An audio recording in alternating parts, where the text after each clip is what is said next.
am back with Halley Sutton this week, so I know you guys are all as excited as I am. So welcome back. Thank you. I'm so happy to be back here. It's always such a joy to chat with you. Yeah, same. I get very excited for our episodes, and sometimes on days when I'm doing stuff I don't want to do, I'm like, at least I'll get to talk to Halley at some point. I know I always come out of it if I'm having a blah day feeling like way more upbeat. Yes. Yeah, I agree. Well, you had a kind of fun idea to talk about what we like when we love a cover, what we love about it, or what makes us love a cover. All right, I'm back. Let's see. Is this better? It is. Okay, cool. So I bookmarked all of my 235 open tabs and closed them. So hopefully this will. That might help. That might help. I don't know. Yeah, it hasn't paused yet. So maybe that was it. Okay, cool. Weird. I just refuse to believe there's a correlation between me being like an absolute garbage tab person and my computer efficacy. I don't think that's true. I don't think you're the only one. So it's better to live in denial. It's a fun neighborhood. There's lots of us here. Anyway, thank you so much for having me back. Tech issues and all. At least this time I'm not chasing a golden retriever around my house and grabbing things out of his mouth. That was funny though. Oh, God, Cooper. I mean, it probably wasn't fun for you, but I don't know. He's such a joy. Yeah. When I babysit him at like towards the end of having him all day, I'll kind of be like, I'm kind of ready to be done with this. And then as soon as he's gone, I'm like, oh, come back though, Cooper. You're the best. Yeah. I get that. So I'm so excited to chat covers. I also thought maybe, I don't know if you want to check in about this in front of everyone. If not, we can just pretend I didn't say this and cut it out. But how are your 1,000 words of summer going? So one, I did want to talk about this. I thought it'd be cool. We're going to kind of have it documented via podcast form now too. Totally. But for anyone who didn't listen to the episode 2 weeks ago, Halley mentioned she was doing 1,000 words of summer, which is like you do 1,000 words a day for 14 days from like June 1st to June 14th. And at the time I was out of my writing habit. And I was like, maybe this is a sign that I need to do this just to like get it back in my rhythm where like it feels weird if I don't think about the book or write something each day. And so I'm really glad you brought it up. It's made a huge difference in me just like getting back into the book for sure. And like the first day I was doing it in the morning because I thought that would be the only way I can do it, which is very black and white of me and very typical. And it's still a good time to do it, but I haven't done it in the morning every day. But the first morning I was like just staring at the blank page and freaking out. And I was like, I have no words, like I have none. And I just sat there until I started writing. And so then that was just like, that one was a really good experience, even just that first day of being like, well, if you just sit there long enough, you'll get something out. And I feel like it's like reinforced that all the other days that we've been doing it basically. But having accountability definitely works. Like knowing that I'd be texting you about it on the first day, I was like, you've got to do it on the first day.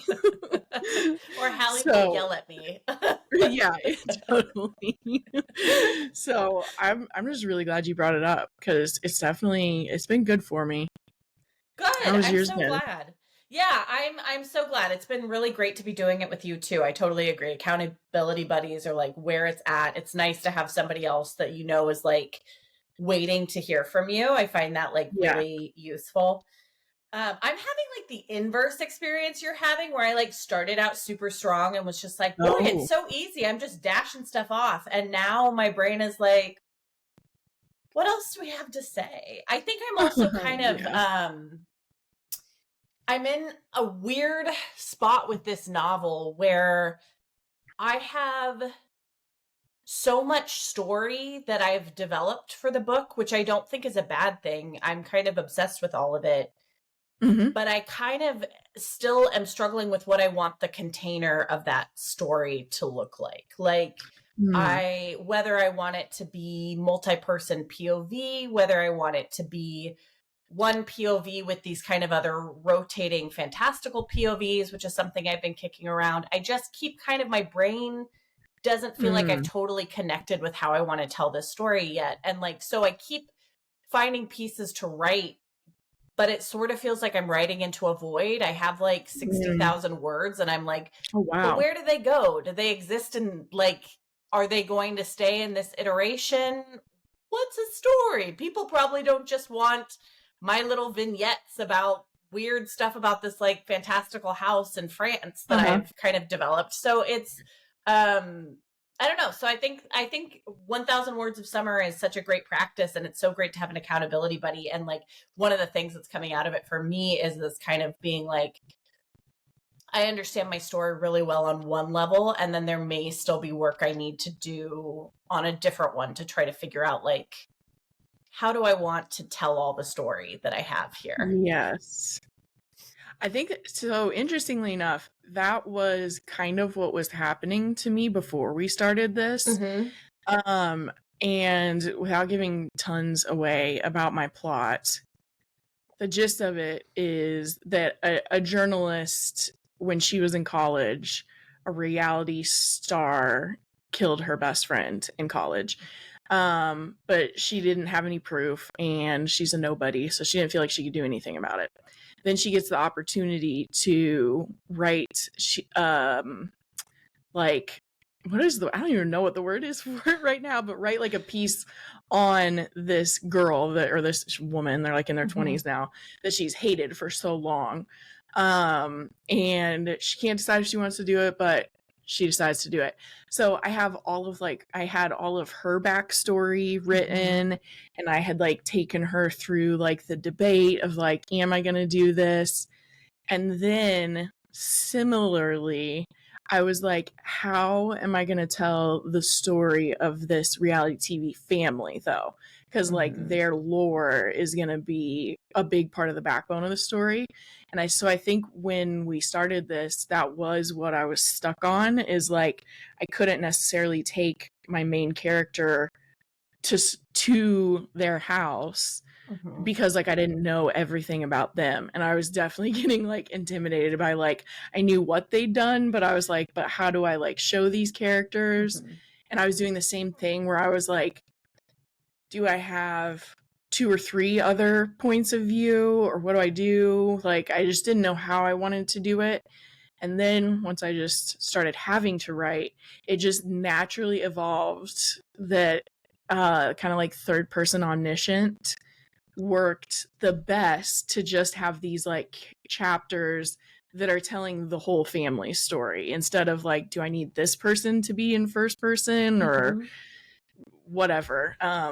So this process kind of helped me like realize, just like as I was writing it, I was like, I think third person omniscient works for telling their story, for kind of like the flashbacks of their family.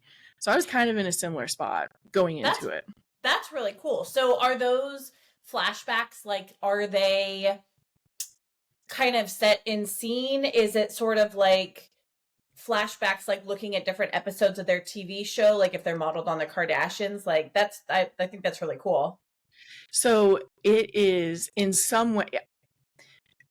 That's a good question, because I almost texted you about this because I didn't know all the terminology for it, because some of it is a lot more like whatever, like 50,000 foot view of it, where it's like explaining how the show came to be, basically. So like kind of that part is like, you're not necessarily in scene for a ton of it, and then you're kind of in scene for like a couple of the like pivotal moments, like the network guy pitching them to do the show. Like, then you kind of get in scene for that.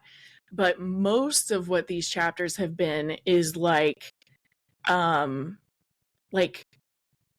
of summarizing what happened in general in a season and the overall developments, and then maybe like one in scene that kind of shows like how those events have been affecting their relationships with each other. That's So I think pretty that's how I cool. describe it. I think that's really cool. I feel like third person omniscient has, I think, having a bit of a resurgence lately. And I think what's really like elegant about using that for your concept is that you're kind of trying to create like the mythology of a family, like the Kardashians, and third person omniscient lets you kind of have this almost like, for lack of a better word, like godlike view into characters. So it like helps elevate them to the like pantheon of fame that I think you're trying to like achieve. That's really cool. Yes. Yeah, and there are so many dynamics that I needed to get across between the mom and the daughter. And I think that's where I was like, am I going to have the mom's POV and the daughter's POV? And then once I just started writing, I realized like I never thought I would even write in third person omniscient. Like it's not that I hate it or anything.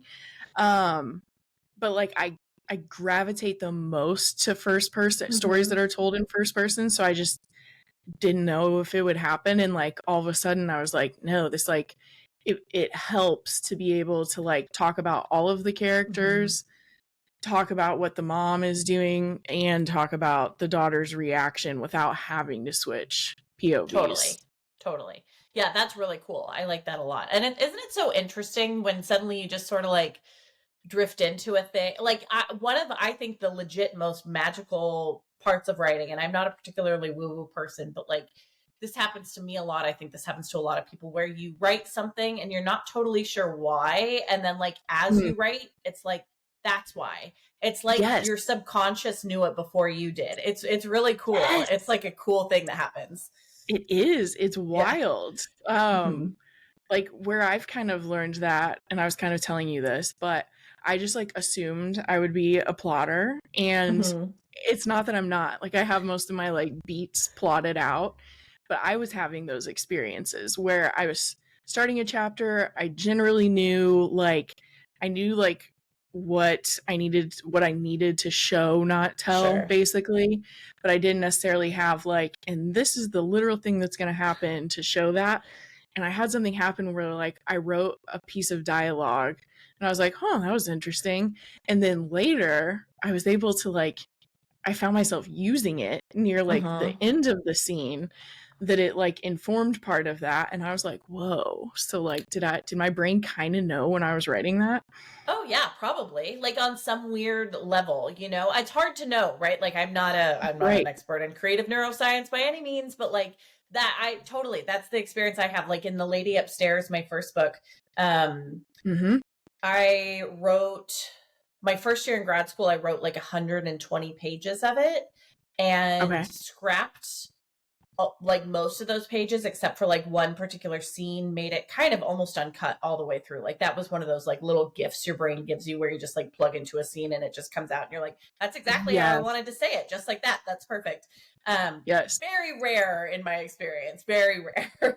But I wound up writing something in like a chapter 2 of that version of the book that wound up being like the closing paragraphs of that book. And it was like my favorite thing I'd written the whole time. And so I think maybe there's a part of like my brain kept trying to get it in there. But then when I got to the book, I was like, that's how I end it. That's it. And I was like, oh yeah. And I wrote that like 4 years before I finished the book. It was crazy. Wow. Yeah. That is so cool. Yeah, it was weird. It is. It's the whole act of like creating something out of nothing. Like, I guess I wouldn't even say that I'm not woo-woo. I'm not like religious, but I probably am woo-woo about stuff. So the mystical part of creating something from nothing has been just like fascinating to experience. And it's making me realize how much your head trash that like keeps you from writing or like makes it harder to start.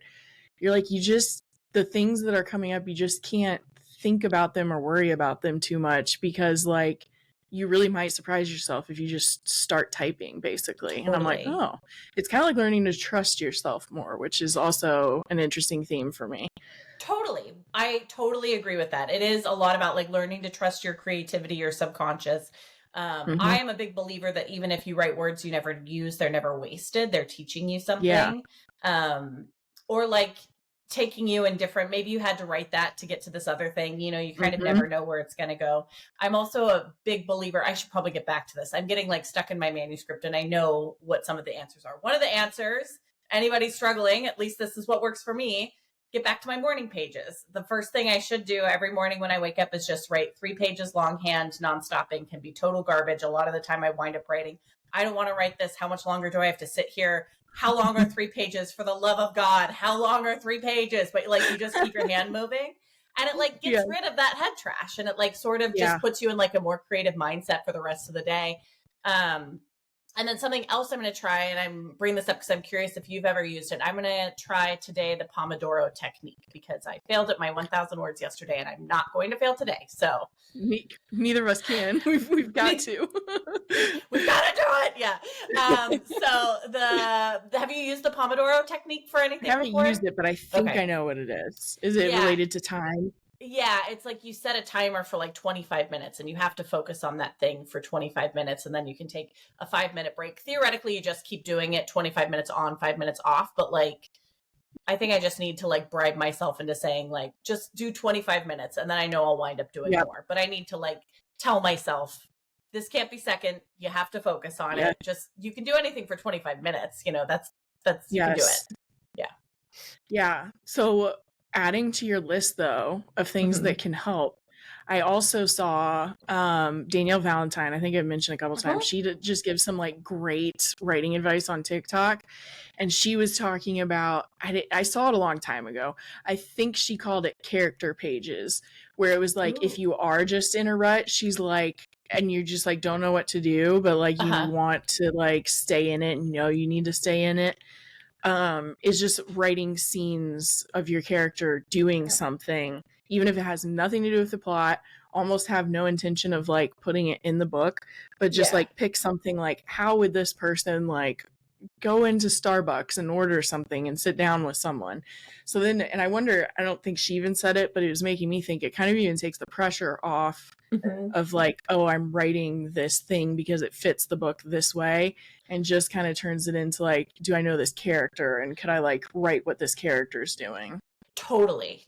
And I think that's so valuable. Like when I was prepping for our conversation today, we're going to be talking about multiple things, but I was trying to think about characters I've really connected with, like as a reader, and the way, like, how do you make a really memorable character? And I think one of the ways is like really knowing them well, making them like a very particular person, and like I think some of that can only really come through the hard work of doing stuff like that, where you're like, it's not going to make it into the book, but it is going to inform the book. And like, I have yet to come up with shortcuts. Would love it if anybody else has any shortcuts for like how to create a memorable character that isn't just like a lot of time. Please tell me. But like, that's so far all I've discovered is like, you got to just like live in their skin for a while and like know lots of weird little things about them. Right. Well, kind of related to that, the other funny, because I'm having all kinds of realizations about myself as I go through this process.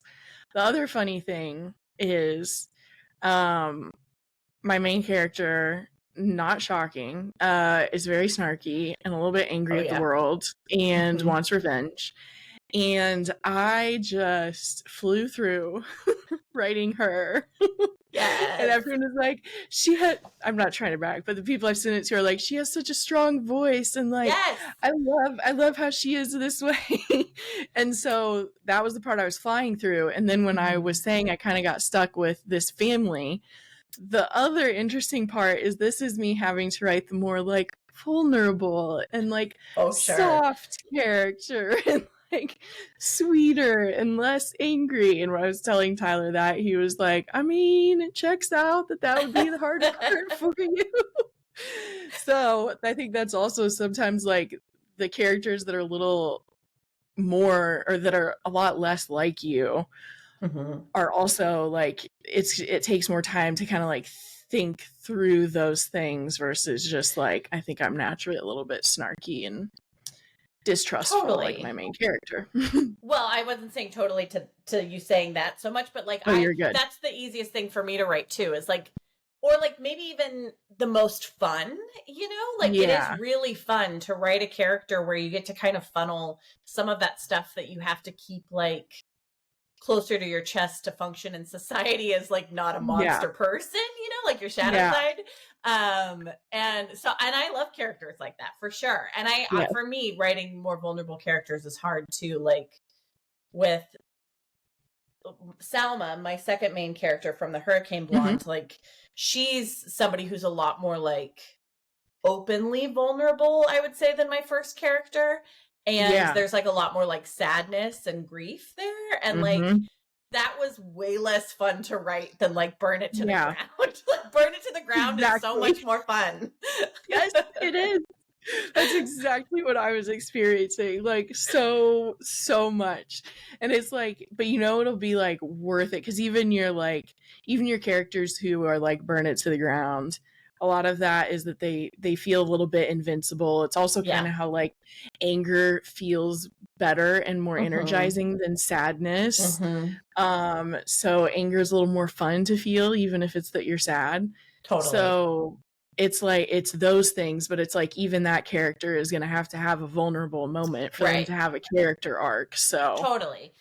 And like, characters that are all one thing are not that fun to read, in my opinion. Like if somebody's just all snark and no vulnerability, it's sort of like, well, okay.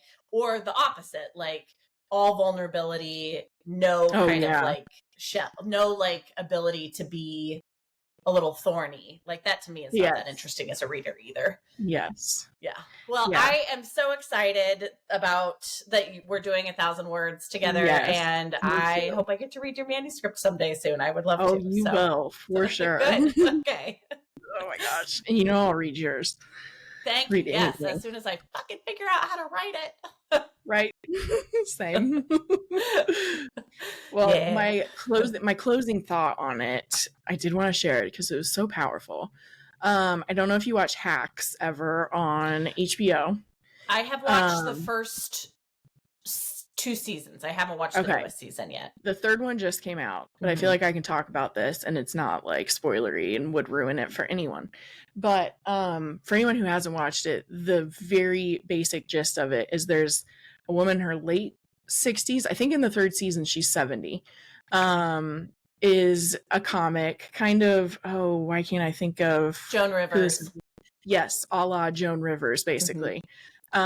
Similarly, and she's been a comedian since she was like in her 30s, which like in that time was even rarer for a female to be one. And so first season, basically what happens is like someone recommends that she brings a young writer to work with her, and she hates the idea of it.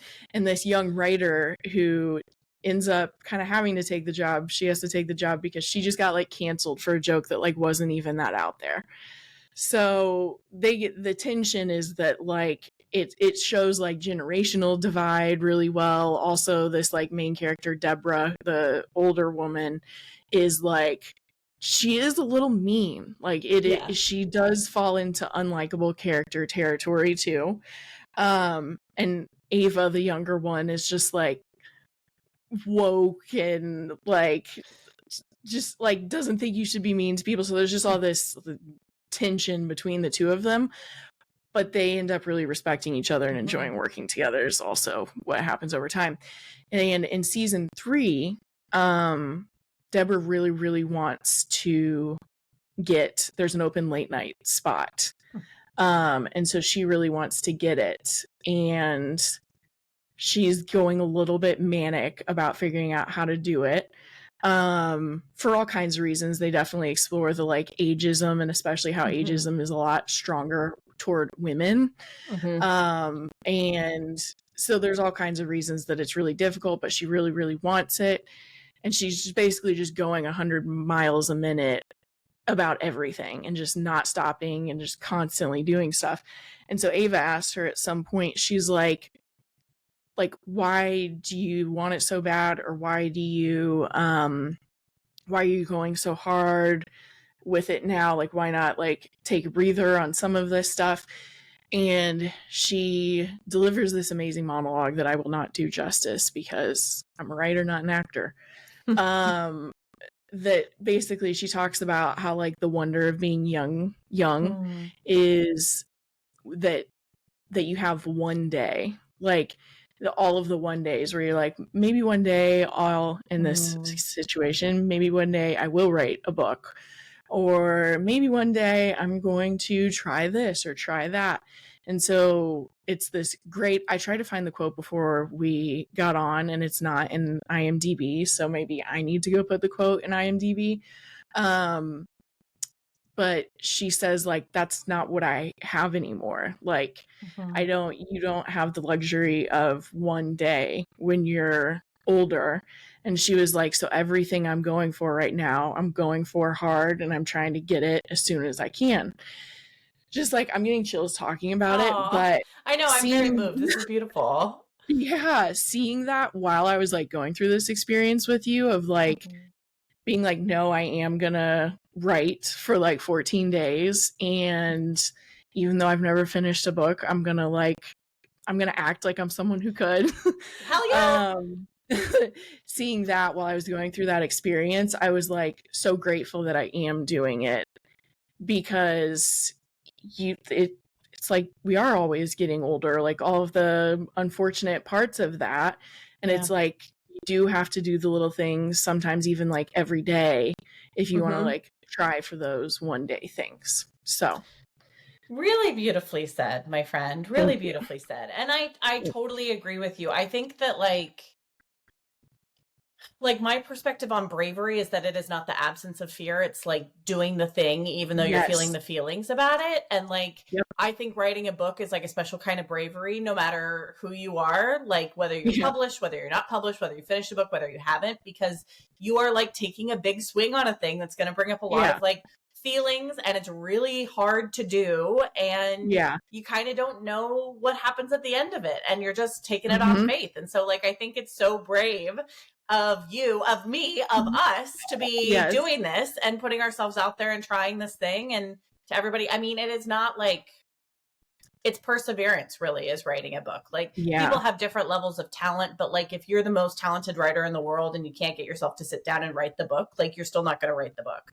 You have to like get your ass in the chair to do it. And so that is like for sure a practice that also I am trying to navigate my own way through, because it's easy not to. Yes, it's very easy. There's like so much else to do. Like literally even just so many books to read. Yeah, exactly. So many books to read, so many episodes of Hacks to watch. Like there are, you know, like it is I used to encounter this in grad school, and I see it a little bit sometimes, like the fantasy of, we used to call it like the fantasy of the cabin in the woods, which honestly is what grad school is, where it's like for writing a book where it's like a couple of years where that's like your primary goal. But like most people in their lives, most people who've written a book, like it's not going to be like suddenly the world is going to stop for 2 years and I can write my book. It's like, the world is going to keep going, and like, you're going to have to go to work. And if you have a family, you'll have to like, you got to do it or don't do it. That's like how it is, in my opinion anyway.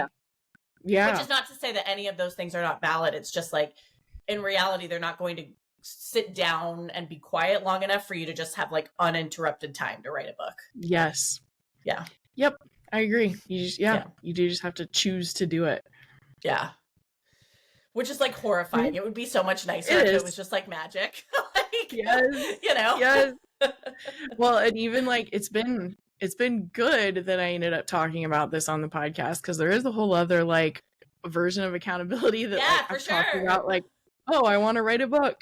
And because it would be easier to just like, if I just do it alone and no one knows, then what's the point? Or like, what do I need to be worried about? And I'm going to quote Hacks again. I just can't help myself. But it's not giving away huge parts of the show. I really feel like people could enjoy it very much, even knowing these parts. But basically, they find out that the late night host spot is available. And so she's like kind of trying to network and like get people to maybe consider her. And her writer, Ava, at one point is like, why? She was like, you've had like all this success, like your special just did really well last year. Why don't you just announce it? Like, why don't you just have a press conference and say that you want it? And she was like, because I already didn't get it once. And like, what if I say this time, because she was like a runner up like 30 years before. She's like, what if I say that I want it this time and I don't get it? And like, that's even more embarrassing and whatever. And Ava like looks at her and she was like, your entire career has been about how shameless you are. And she was like, and you're going to let shame be the thing that keeps you from what you want the most right now? And I was like, oh my God. Like, speaking directly to my soul. Yes. Yeah. Where it's like, that'll get in my head. I'll be like, I'm not even going to finish a book. And I've like talked about it on the podcast and people know. And you're like, is that even a useless thought or a useful thought? Right. You don't need to have them. I know. Shame is a weird one for sure. Like, you know, it's a very real force that often keeps us like, it tries to protect us, right? It's like trying to keep you small to protect you, but like, ultimately, is that what you want, you know? And trust me, it is not. Goodreads is like an arena that will also bring up all the shame in the world of like, look at all these people who hated my book or told me I should write it a different way. I don't read my Goodreads reviews anymore because of that. Because it's I don't know if I will. Like, I don't know. You know, I feel like I wouldn't. Some people get a lot out of it. Like Lane Fargo reads hers, I know, and she has like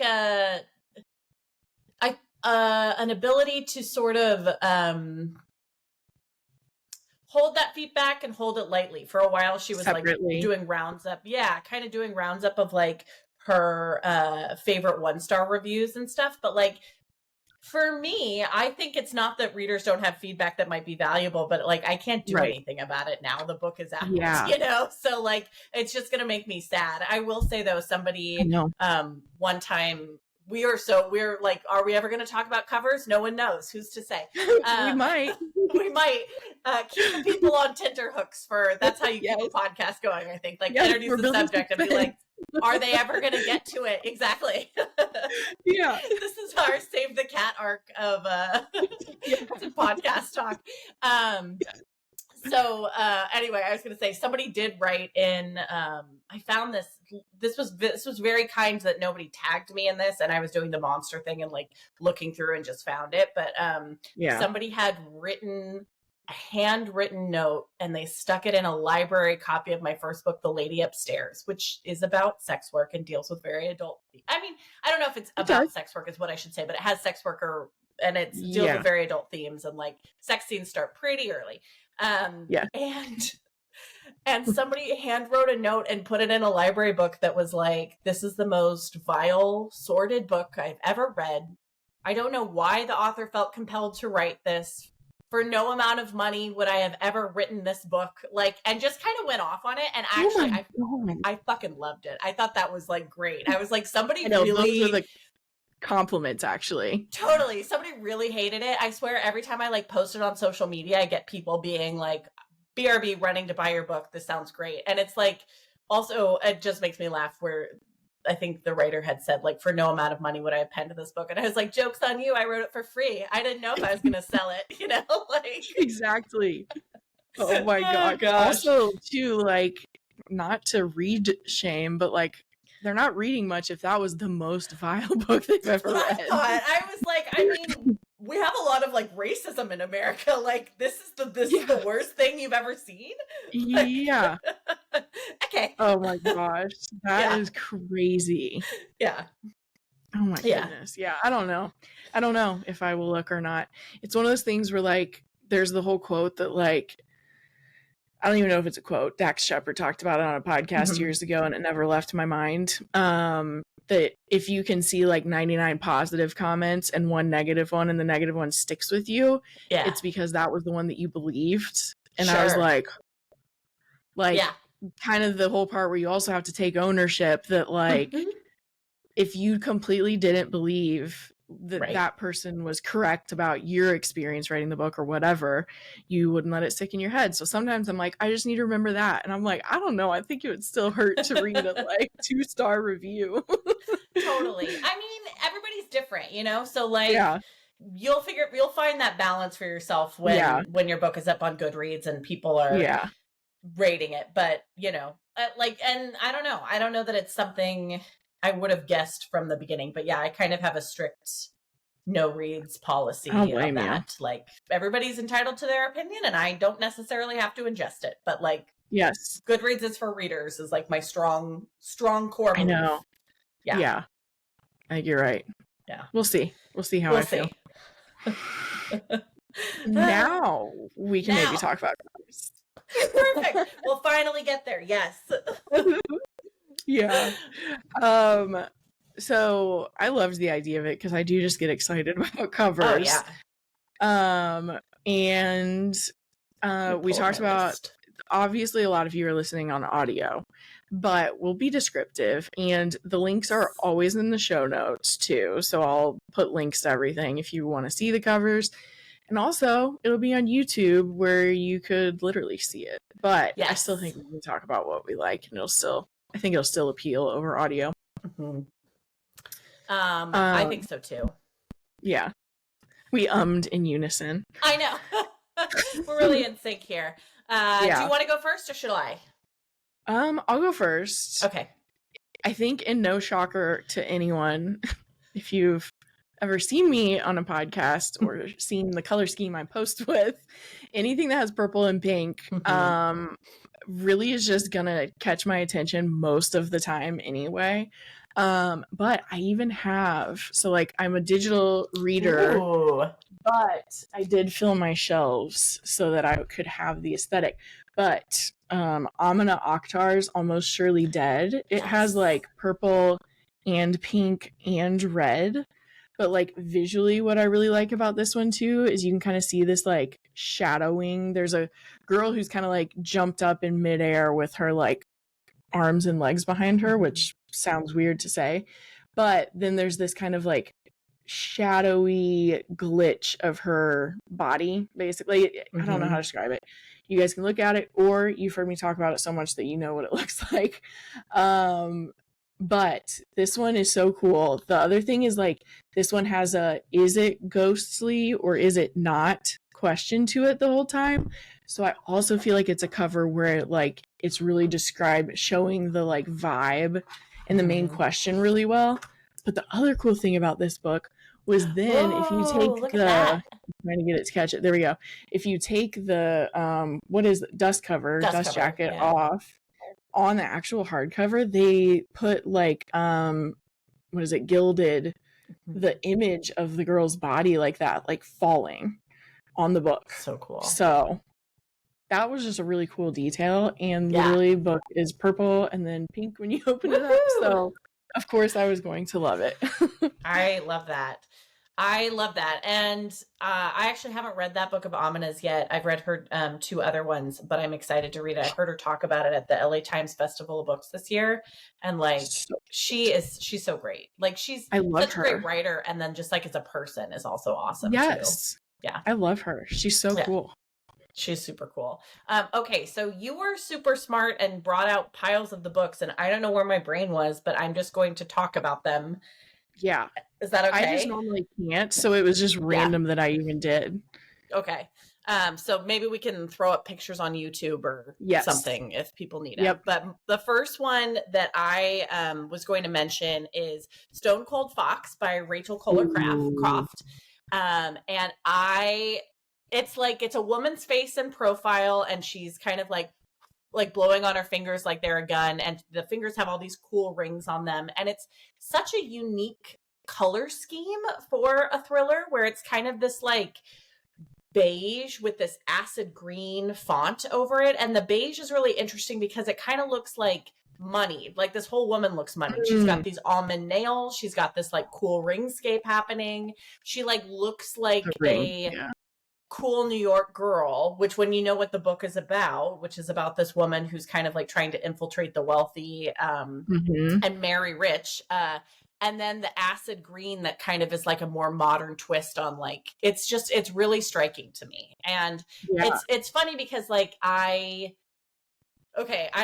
somebody who has women's faces on books for both of my books, and I love both of my covers. I think Putnam hit them absolutely out of the park with them. But like, I'm not always. It's a little bit tropey at this point too, to have like women's faces, but like something about this Stone Cold Fox cover really reads as very different to me, like it a little chicer or something than normal. Is it just the bottom of her face too? Yeah, it's just kind of like here down. And then what's also cool is that she has her new book coming out, which is Disco Vampires, set in like 1970s London, which is like the coolest fucking premise I've ever heard in my life. I was like jealous when I heard that. I was like, I wish I'd written that book. It sounds so fun. I'm so excited for it. Oh, totally. And like her cover team did a really cool thing where it's like a very different cover. It's two women, and I think it's also kind of like from here down, so you don't see their full face, and they're vampires and there's a disco ball, but like that kind of subtle echoing to tie the covers together, that it's like a similar amount of a woman's face that you see. Like it makes it feel related without feeling samey. And I think that they did a really good job with that. Yeah. The point you brought up about it looking like money, I can't believe the Stone Cold Fox, back to that one. I can't believe I did not pick up on that, but that is so what it does. Yeah, right. It's rich. Yeah, it's like a wealthy feel to it. Oh my gosh, yeah. It literally looks like printed money. I'm just mind blown by that part, and that I just saw that they declined me. That's so weird. I got Stone Cold Fox on NetGalley last year, and I got declined for We Love the Nightlife this year. That's okay. But I was looking it up there. That's okay. But should we call out Berkeley right now? Is it Berkeley that's did it? I don't know if that's her publisher, but I think it might be. I can't remember. It probably was, because they're the ones that's like still really hit and miss. Berkeley. Yep. Still really hit and miss for me. That's okay. That's okay. I have a lot to read in July and August. Fair. So that part's good. But I, of course, couldn't make it through a whole podcast without talking about Ashley Winstead again. Yes. But The Last Housewife, we've also got purple, pink, and like yellow, orange going on. So of course I love that too. But this one is a really cool example of, one, visually, it's just very striking on its own. But it is one where once you read it, the cover has more meaning. Yes. So that was something I was going to bring up, where like sometimes, I mean, I would have loved this cover no matter what, but sometimes I'm not even like necessarily obsessed with the cover, but then I read the book and then like there's some extra context, and all of a sudden you're like, whoa, that is so cool that they like put that on the cover. And in some cases it's cool that it didn't spoil anything that it was on the cover, but that it makes things make sense. So that was like one that I could think of that did that. I know there was another one I read recently that did that, and I couldn't think of it for the life of me, but it's so cool. And the cover, like all of a sudden you're reading, it's like when you're reading and then like the title makes sense, or it's like set in the book, or same thing like when you're reading and you're like, oh, that's why that's on the cover. Totally. So those things are cool. And what I think is in particular cool about that cover too, which I actually also love, I think it's phenomenal, is that it also kind of subverts a little bit the title, which to me, when I first heard it, not knowing anything about the book, The Last Housewife is feels pretty domestic, and which is like she's doing on purpose, and like she's also subverting it within the book, but the cover kind of makes it feel less domestic, you know what I mean? Because like, which there's nothing wrong with, but like that's not really the book. It's and the fingernails, the nail polish is like chipped. So for people who don't know, it's like two hands and it's like about to thread a needle, but basically the nail polish is also like really scratched up, so it's not like your prim and proper housewife. Totally. And the hands are in this position where they look like they could be bound, either for like sort of arrest or like maybe for like a BDSM sexual maneuver. Like there's like something sort of frozen about them in this position that's interesting too. Oh my gosh. We could talk about covers forever, that's for sure. For sure. Yeah, I love that one. And one of my favorite books of all time. It's so good. She goes so hard in that book. I know we say that every time, but like I'm so impressed by it. It's just so true. It really is. It really is. So another cover I want to mention is a book that's not yet out, but I am pretty sure you will be seeing everywhere in the next in 2025, which is The Favorites by Lane Fargo, especially the US cover.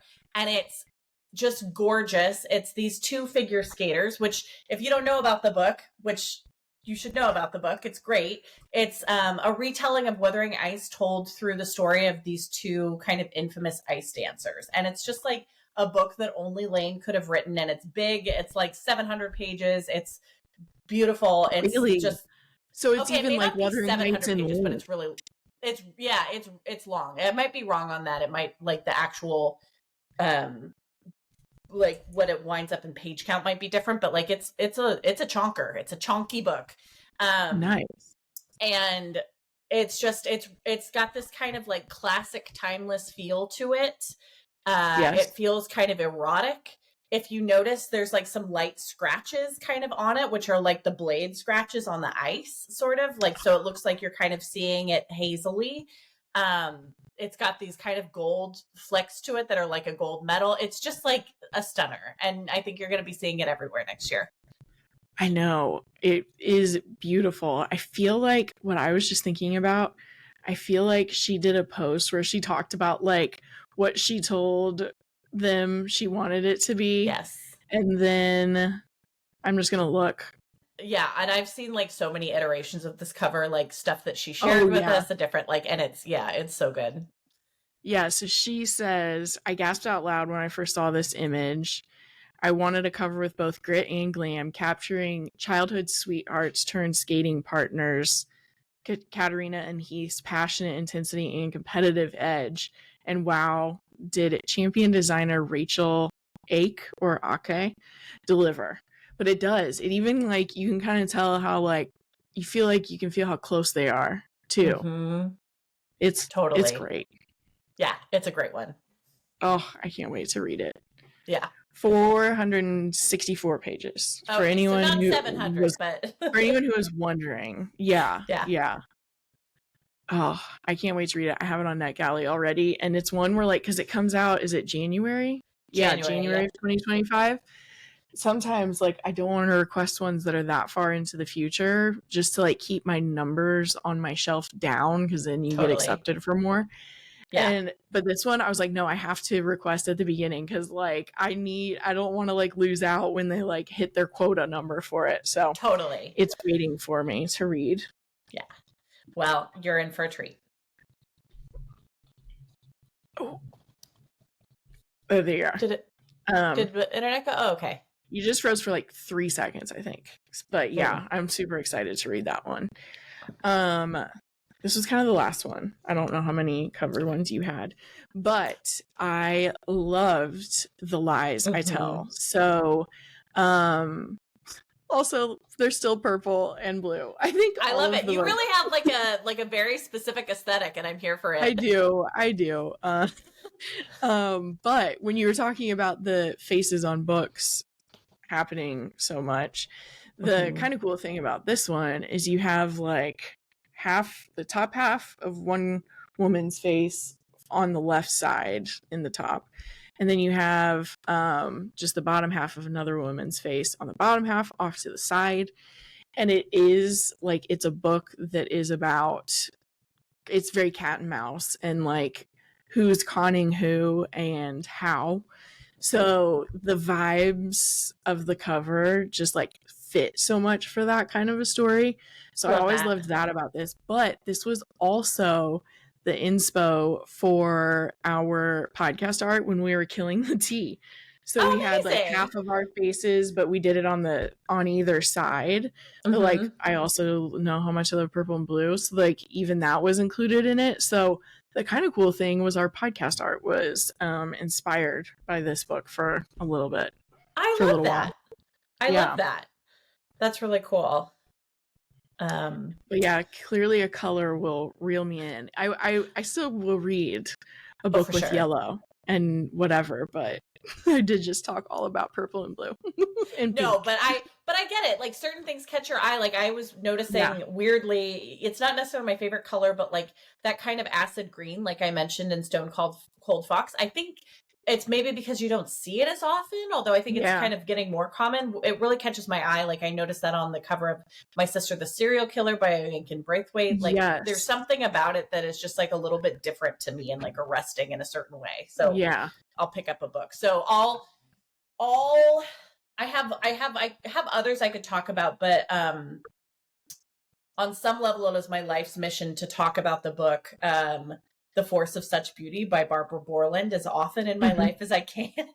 And I know I've talked about this book with you before, but that also has a very stunning cover, both the hardcover and the paperback. And it's this woman, and she's kind of sitting in, if I remember, it's sort of like a hill of flowers, but it looks kind of fantastical. It's got what I would describe as like menacingly pretty imagery around it, where it's this sort of like, it looks very fairy tale but wrong, sort of, but not in like a dark way, in like a too neon way. That's what I was gonna say. It's hyper neon and saturated. Yes, and her face is kind of blurred, but she's got this enormous manic smile, and it's just it's such a striking cover. And to, like, I think it, and I mean, I love that book. That is like one of my all-time greats book. But like the cover was honestly the first thing that made me pick that book up. The cover, and then so cool. Amy Gentry's recommendation about it on Instagram when Amy was like, this book was great. Yeah. I was like, well, I think Amy has great taste. So I picked it up, and I have not stopped talking about it for 2 years. Dude, that is me with Look Closer. Like I have I have a bunch that I've been talking about for like 2 years. Totally. Like I was just on Thriller by the Book Club podcast. It hasn't come out yet, but we just recorded it. And they were like asking like my favorite thrillers, kind of like just in general what I am attracted to in thrillers. And so even then I talked about Last Housewife, I talked about Look Closer. I'm doing it now like 2 days later. So we all have our books that we get excited about. Totally. Yeah. What do you have a book you can think of where you've either bought it specifically because of the cover, or like you buy different editions because you like different editions of the cover, or okay, that's a good question. And I know there have been some, because especially with debut authors, when you're just like scrolling that galley seeing what you're interested in, it definitely is that the cover. Well, Stone Cold Fox would have been one of them last year. Was like, I saw that and I was like, oh my God, like what is this about? Especially since I like Eat the Rich type stuff too. Totally. And so you just like you were saying, you feel like you know that's how, like, what that one's gonna be like. So I feel like that one got me. Society of Lies. Oh yeah. I haven't bought it. I have it on NetGalley, but that was one where the cover is like a kind of straight shot of, if you know that it's in college, you're assuming it's dorms or a sorority. It's like a stone building with like not foliage, but not vines. What is that? I don't like ivy kind of, and it's got a little and it's, as I recall, it's got like a pink purpley motif to it too, where it's kind of like lit from within. So so the windows the windows look pink, but the really cool thing is that in the windows you see there are 9 windows, and you see like 10 different people in the windows, and like different amounts of people in the windows. And I don't know if it'll even like directly translate to a scene in the book, but it's so voyeuristic. Totally.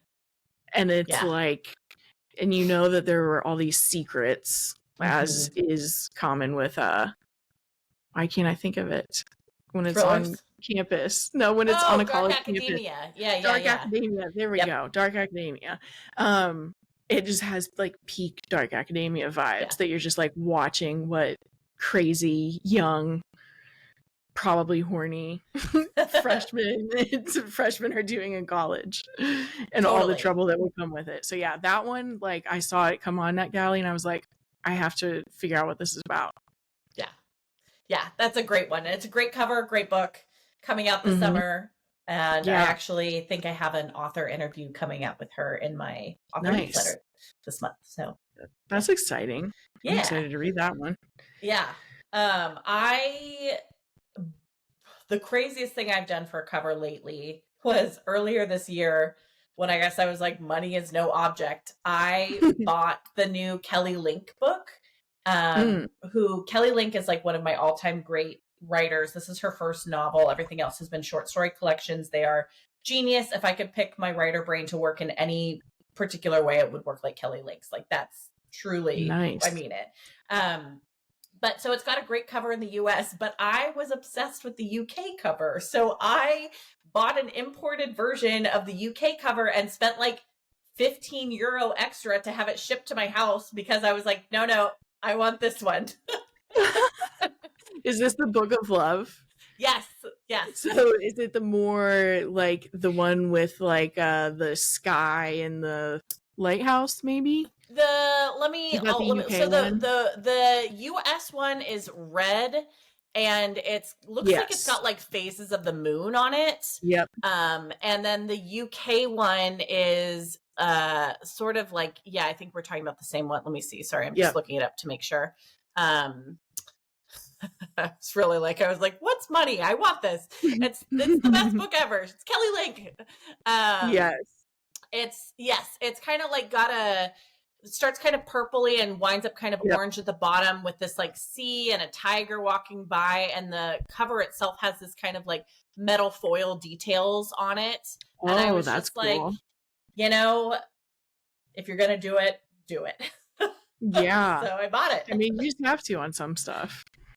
This is like already a book that I know I'm going to keep. Sometimes when I read books, I buy a lot of books, and then sometimes if I'm not obsessed with them, I will resell them or thrift them or something. But like a Kelly Link book, I'm like, I know I'm going to keep it. So I'm getting the version of the cover I love. Oh, I get it. Gare sent me his copy of The Last Murder at the End of the World. Ooh. And it is a gilded copy. Is that what it's called with books? Gilded? Like the edges like blue or the metal. Yeah, it's like a light blue metallic on the edges, and I was like, well, this is cool. I know. When I'm like so jealous of authors that get that on like their edges or the dimpled edges. It's just like, so fancy, so sexy. Yes, I know. Yeah. I'm like, I'm never gonna read it, but it's pretty. I know, right? It's an object to keep in your home, which is like that's what books are too, to some degree. It is. Yep. No, it totally is. There's something else. That I was thinking. Like, I'm eventually gonna read something fantasy. Like, your excitement about some of them, like, I'm gonna end up reading something with fantasy in it. Yes. Which is so funny. I don't read a huge amount of fantasy now at this point, but there are certain, like, I really love, like Kelly Link. Yeah, it's this sort of, it is fantasy. It's more kind of what they call like speculative or weird fiction.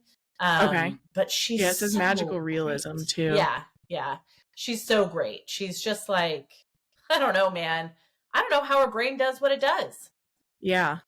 I know that's like a weird endorsement to give a book, but like, it's amazing. Well, that's how I feel about some like singers too, though. Like, she's like, how? Like Chapel Roan, I'm like micro obsessed with her right now. Me too.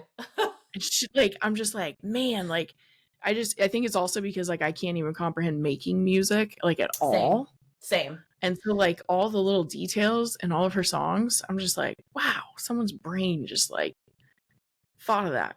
Totally. No, I know exactly what you mean. I feel the same way about music, which like, yes, writing a book is hard. And I can imagine that maybe somebody would feel that way about writing a book. Like, I don't know how you do it. And you're like, yeah, it's eventually it just happens. But like, there are so many different moving pieces. But like, I'm like, what do you start with? The lyrics or the melody? How do you just conjure a melody out of nowhere? Like, what are you talking about? Like, my brain doesn't compute. Yes. Yeah, that part blows my mind because I'm like so obsessed with the lyrics. Like, I am a lyrics person. Like, I'm like, Tyler's like, I don't even know what this song He'll literally, I'll be like, did they just say this? And like, it'll be his favorite song of the moment. And he'll be like, totally. I don't know. I have no clue what they're saying. But like, obviously, and I'm like both. Like, it's the feel of it, but like, I want to know the lyrics. And sometimes when I'm reading them, it is like, so you like this poem came to your mind, yes. or yes. did the poem come to your mind with music attached to it? Right. And then like, if it wasn't attached to it, how did you like look at the poem and like create music stitch for those it? two together? Like, how do you like, yeah. Because they're both so important to like the feeling it evokes when you listen to it. Yeah. So crazy. It really is. It's wild. We are not musicians. No, I think we made that clear. Yes. Oh man. But yeah. What are you reading these days? Anything you're excited to share? So I just finished The Best Lies by David Ellis. And that dude he just knows how to really like manage like three. I think Look Closer might have been more than three, but in this case it's three points of view. Wow. And he just knows how to like, so like the thing that was the most impressive to me is your main character is in first person, and then the other two characters are in third. What's not omniscient though? Close third person. Close third person, yes. Yeah. So, but they're, and at the beginning you don't know how they're all connected, like what the stories seem very different. You kind of don't know how they're going to be connected, but then the characters start interacting a little bit more, and so you'll like end in a first person perspective in the middle of the same scene, and then jump into someone's close third person, where like his books, it's not a spoiler to say that like there's kind of a con happening in all of them, and like the fun of it is figuring out like who's gonna win and what people's actual motives are. And he's so good at just like making you like, I don't know, is the motive this, is this person this? And so you'll be getting all this like first person information, and then you jump into this other character who doesn't know everything about what this guy was just saying. So he just uses like multi POV even in the same scenes. Wow. To just make some of the like most intricately plotted stories. Like, that's crazy. That's hard to do. Talking about how someone's brain works. Like that's where I'm like, every time I don't know, I can't remember if I was writing when I read Look Closer. I think I kind of was, or I was right at the beginning of like learning about craft, basically. I think it was more that. And when I read it, like I remember telling Tyler, like that feels like a book that would be like so hard to write. Kind of to your point about Kelly Link. It is one of those where I'm like, that book where it's like inspirational, how many like details could be managed and then twists could happen because of it. Totally. And that just using POVs that way. My eardrum is being weird, so that's why I'm touching my ear. Using the POVs that way, like it sounds so challenging, but I think I also think it sounds challenging in a fun way. So I guess what I'm also saying is that in some time in my career, I've got to write something as cool as this. I think that's exactly what it's telling you. That's usually what happens with me too, is like when you get really obsessed with something like a book, it's usually like, oh, there's something here that I want to do. Yeah. Like it makes me want to think about how to do it. You know what I mean? I think that's like what it inspires. So I just finished that one, but I'm excited. Maybe tonight I also need to get my words in, as we talked about. So we'll see if I get to this, but I'm really excited because the next one that I'm reading is Only One Survives by Hannah Mary McKinnon. Oh, nice. And people are like calling it a Daisy Jones and the Six style thriller. Ooh. And it is about...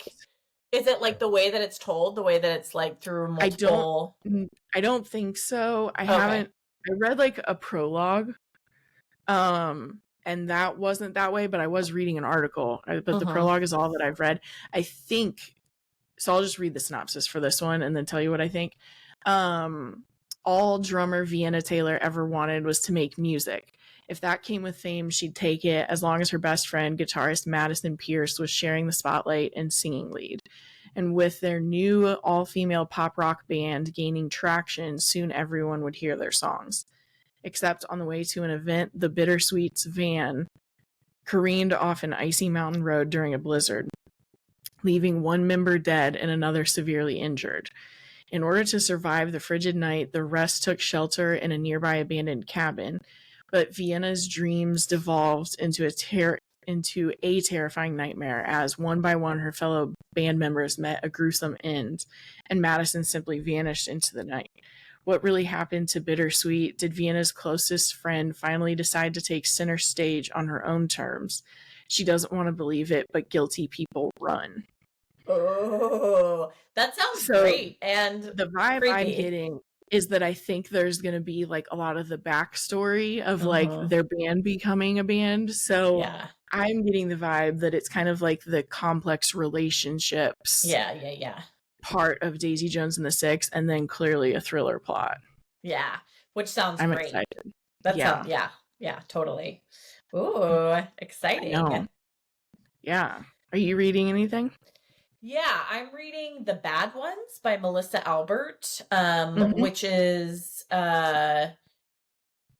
like kind of a thriller, horror, supernatural mix. I'm not kind of sure where exactly. I think I'm like 85 pages into like a 380 page book. So like I'm deep into it, but I don't fully know I don't know how much is going to be.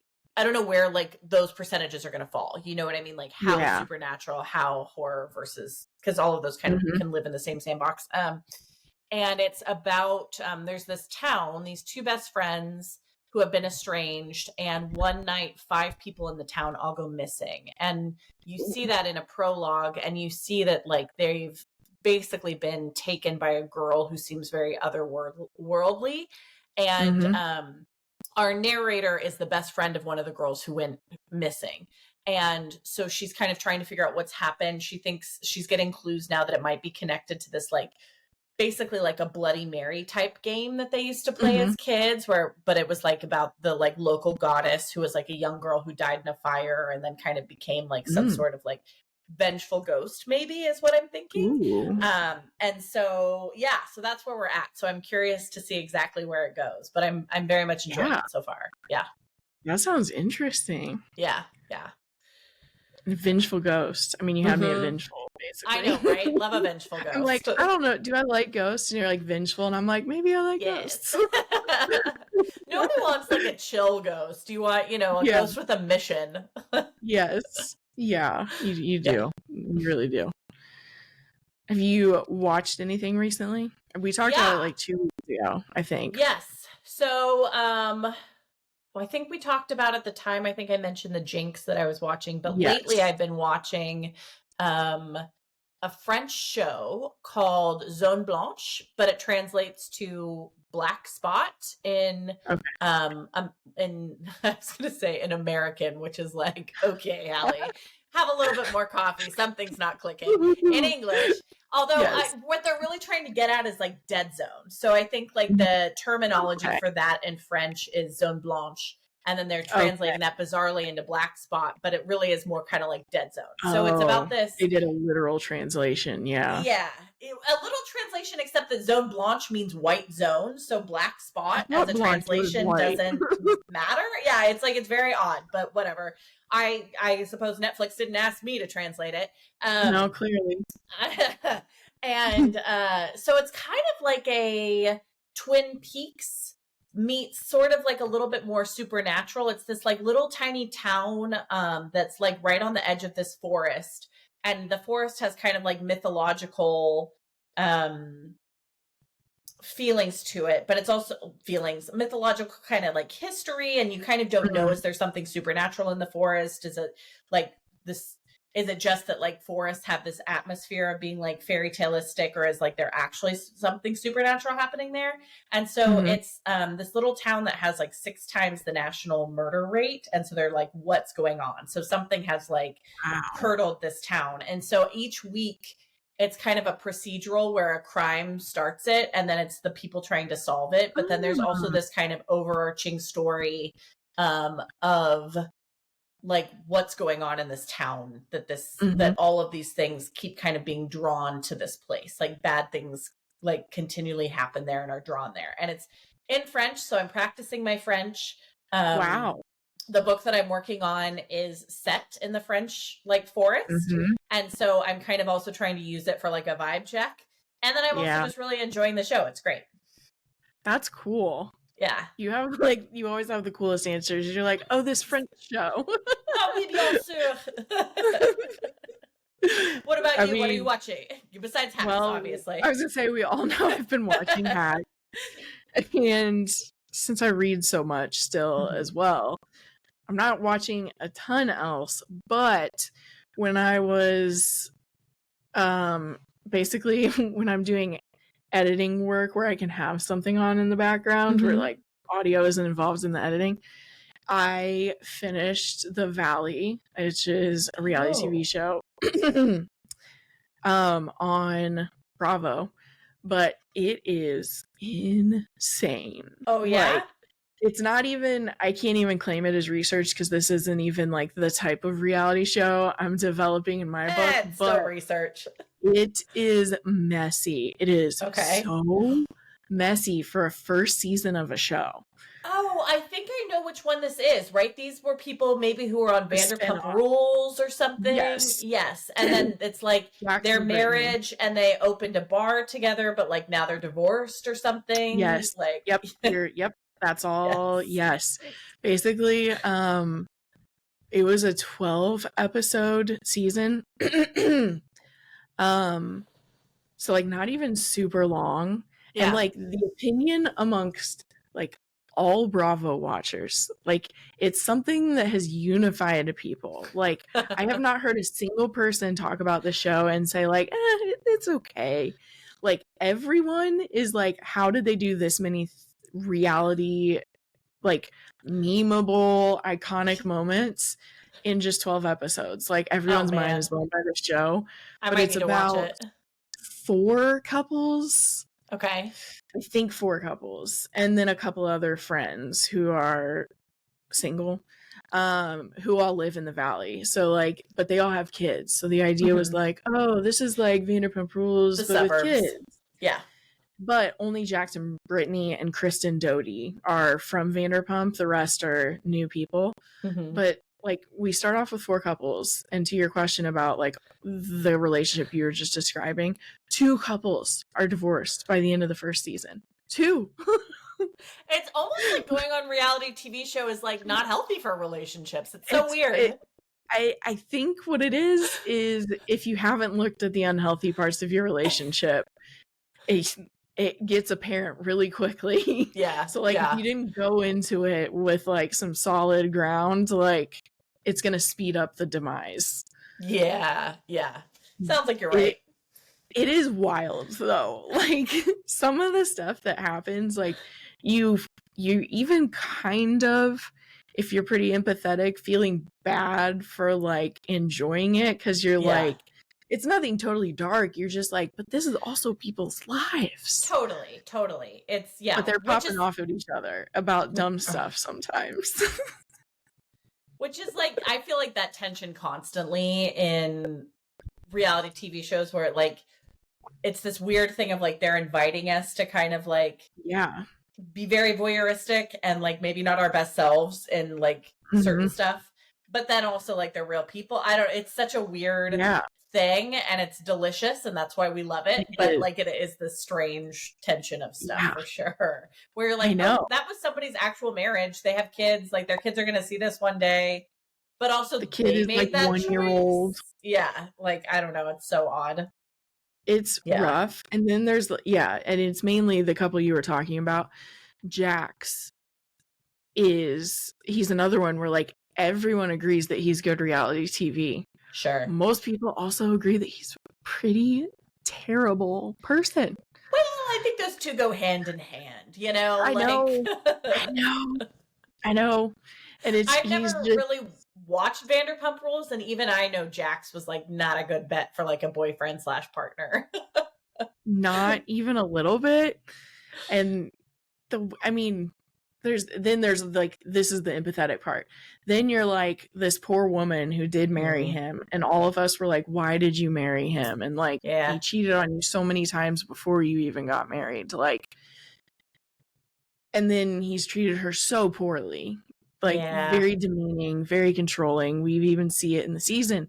So like, empathetically though, you're sitting there and you're like, what happened that made you okay with this for so long? Yeah, and she's even having that realization in like one of the confessionals.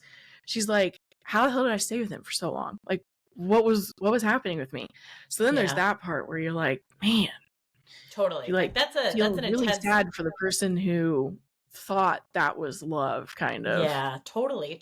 Right. Like, right. Who, you know, accepted this for whatever reason. Yeah. And it's just sad. Yeah, totally hard to see. And I believe Sabrina Carpenter has a new song out that tackles a little bit of that phenomenon of like, I know you're a bad idea, but I still want you. Just don't fuck it up. Motherfucker. I know. Oh God. It's just everywhere on the TikTok and I can't get enough of it. Everywhere on TikTok.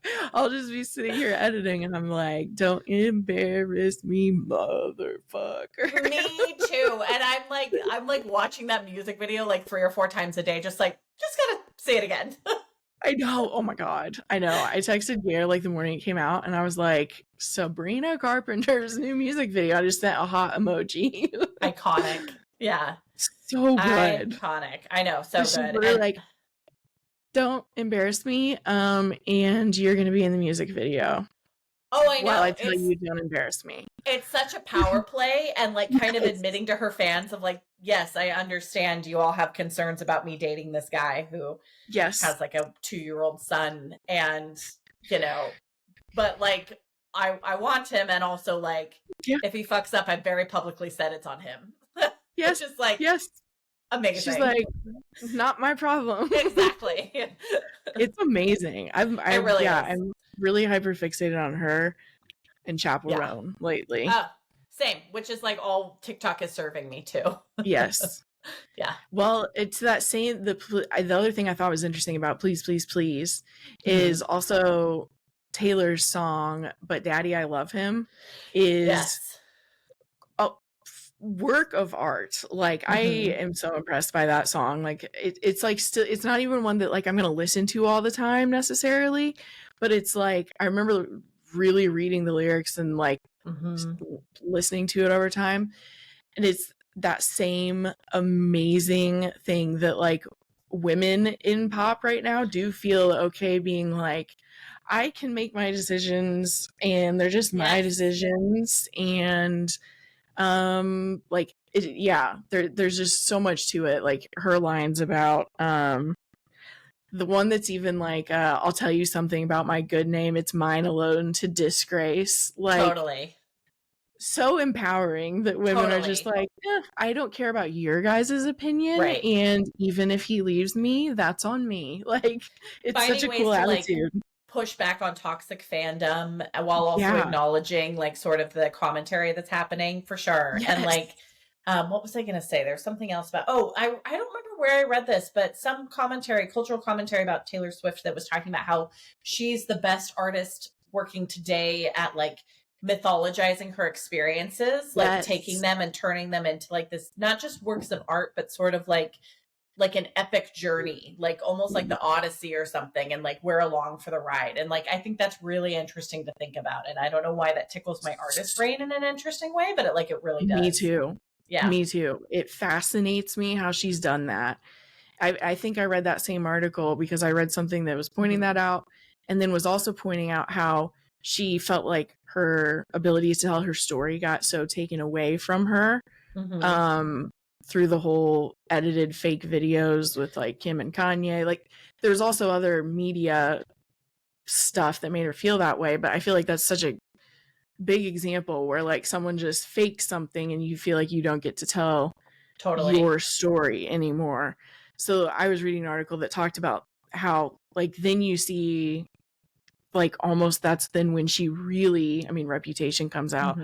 But then all of her storytelling is so strong. Not that it wasn't at the beginning, but she's kind of been like, you're not going to take my story away from me. And like, I have turned my story into this like saga that like people know about. It is very fascinating to me. Totally. She's like, created this like, almost like, I don't know, like, it's really interesting. Like, it's so interesting that the Kim and Kanye of it all, and like I'll leave Kanye out of it, but like I was reading a different article that was talking about like, is Kim Kardashian actually the greatest like performance artist of our time, that she has essentially turned her entire life into like performance art and like capitalism and like commercialized, monetized, like just living, which is very strange. But there's a way in which Taylor Swift is doing that too, in a very different context. And I don't know, it's an interesting thing where we've kind of like, there is some appetite for women, maybe not just women, but like women creating this kind of like almost version of their life that we get to like play along with in a certain way. Now I think that goes in very toxic Beyonce does it quickly. Too. Totally. And Beyonce is like a little different in that she like creates like a big gap between like who she has like Sasha Fierce and the Beyonce that she will present to you, but like that is a manufactured item. I think probably both Kim and Taylor are the same way to some degree, but they're actually both out there being like, this is authentic. Whereas I think Beyonce is a little bit more like, this is the part of me you get to buy. You're right. And she kind of like keeps it at like a slightly different distance, but like we're into all of it, like in this really intense way. Have you talked to Megan Collins about any of this? Because I know she has thoughts for days about Taylor Swift. So I know she's huge Swiftie, thoughts for days, very smart human Megan is, and like such a great writer, and like has like really intense takes on Taylor Swift. So she has a book coming out next year, Cross My Heart, which also has like an iconic cover that's purple and pink that like is right up your alley. It's beautiful. And I got to read that book and I was like blown away. It's so good. So if you interview her for the podcast next year, which I highly recommend, you should definitely be like, talk about, there should be like a whole part of it to Taylor Swift. Yes. I need to. She and I have been talking a little bit in DMs. Oh, nice. And we hadn't necessarily until recently. So yeah, we definitely talk about Taylor every now and then too. Cause I'm very, I think I've said this on the podcast too. I am not a fan who is like, she can do no wrong. Right. Which I think is like almost important to say nowadays sometimes about being a fan. If we could mobilize the Swifties to take on climate change, like we would be living in a different world. Like somebody needs to figure out how to like harness their power for something other than Taylor Swift and be like, go. Get people to the polls, do something, Like... Yes, I agree. But I am so intrigued by the lore. That's like what's fascinating to me. The lore and the story building, and I eat it up learning about it. And the Easter eggs feel like, I think that reeled me in a couple years ago. Because it feels like a thriller. There are parts that feel like a thriller. Like you're trying to like see the signs and predict things. And I think that's a whole brilliant thing. Like in and of itself, being like, oh, I'll give you secret messages. So then people pay attention to every freaking thing that you do. Totally. Perhaps to her ultimate detriment in some way, but like in terms of superstardom, it is like absolutely genius. Effective. Yeah. So I'm like totally fascinated by all of it. It's definitely just like a lore that's really interesting to me, but also it's kind of part of what is an idea for the second book I will write. Ooh, so I feel like that's the other reason it's very fascinating to me right now. Totally. Oh, that's so exciting. Look at you dropping Easter eggs. I'm dropping Easter eggs. You've learned from the master. I'm just trying to be the most effective marketer before I have a book written. That's a good plan. This is so random, but it's been in my head since the beginning of talking about how Taylor has created almost mythology around her. So I got really hyperfixated on her a few years ago. But the person I was also extremely hyperfixated on for a long time in my 20s was Eminem. Oh, I did Similar not person. expect that to be what you said. Oh, I know. Because I was having this, so he had a song come out called Houdini, and oh my god, Slim Shady is back, guys. Slim Shady came back. There's so many, I could talk about the things he included in that song for forever, but that is beside the point. He basically is coming back into, like, he's about to have an album come out. So he dropped a new single, and I was like, oh my gosh, like, seriously, the two artists I probably listen to the most are Eminem and Taylor Swift. That's your Spotify is like, what's happening? I know. That's why when I started listening to Taylor Swift, Tyler's like, who are you? Amazing. And I was like, I had range. Yeah. But I think what I have, this is my, I mean, it's a book podcast, but this is my hot take on why Eminem and Taylor Swift are a lot more alike than most people would think. They both did create, both of them really, really, really, really use their life experiences and are very like vulnerable about their feelings. And like people were saying in like the 2000s that like Eminem was a rapper where it was like sitting in on his therapy sessions. And people say that about Taylor Swift nowadays too. They're like, this is my therapy, or like, it's like she just does this and it's her therapy session or whatever. So both of them like really pull from really emotional things in their lives. He just has some more with anger sometimes. Yeah, a little bit. But both of them, I would argue, he hasn't called it that, have some really specific eras of progression. And another thing that I love about, or that's really interesting to me about Taylor Swift, is that she was like, you're not gonna box me in. Like, I'm even gonna try different things and just like do it well. Her music is generally similar, but also it's not. Yeah. Like, listening to like Ready for It and then listening to But Daddy I Love Him is a very different experience. Totally. And I'm really intrigued by artists who are like, I just want to kind of try it all and like figure out if I can do it well. So Eminem though has also had some very like Slim Shady's even kind of like an alter ego.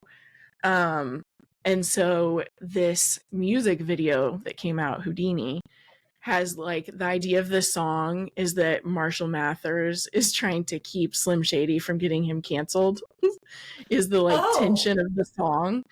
Yeah. And so the music video has like him like dressed up at all kinds of different phases of his life, which are really distinct with him, which is the same thing with her eras. Like, she's done a really good job of having very like, I think she did it on purpose, had very distinct looks through each era.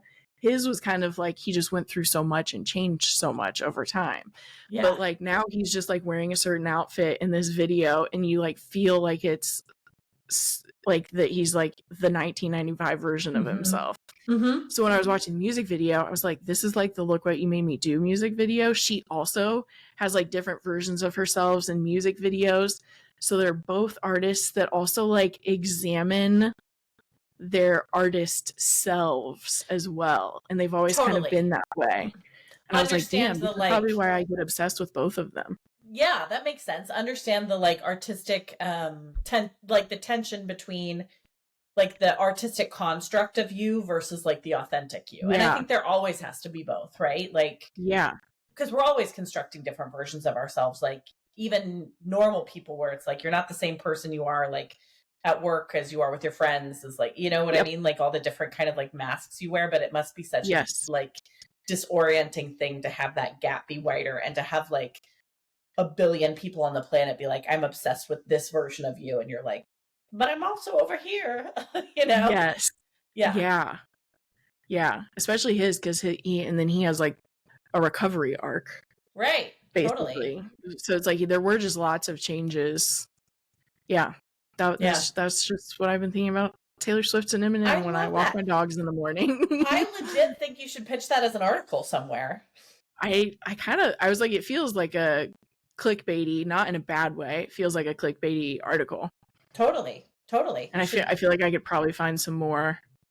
All right. Well, now I need to do it. Your to-do list just got a little longer. I know.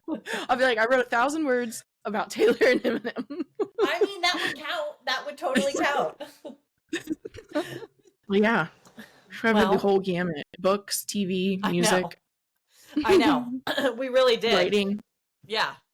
And we've got a few more days of 1,000 words. I believe in us. Yep. I think we can finish strong.